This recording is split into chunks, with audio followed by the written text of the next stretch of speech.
靈修分享日期2026年7月4日，經文詩篇109篇1至16節。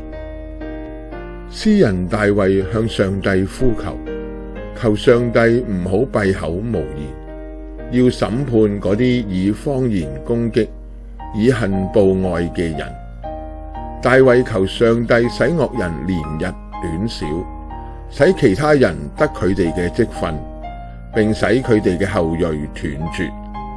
因為嗰啲人曾逼迫困苦窮乏同埋傷心嘅人，甚至佢哋要將困苦窮乏同埋傷心嘅人治死。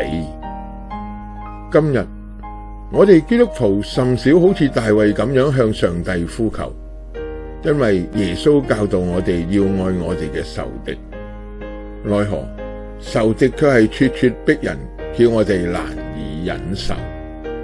不過細心再想，呢啲仇敵只不過係受住工作壓力嘅同事，似熟賣熟嘅家人，心意未有更新嘅弟兄姊妹，或未認識上帝嘅人，我哋又點可以向上帝祈求治死佢哋呢？你們聽過有話說，要愛你的鄰舍，恨你的仇敵。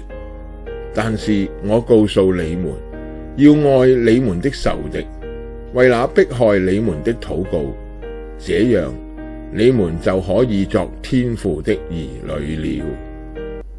馬太福音5章43至45節。阿們。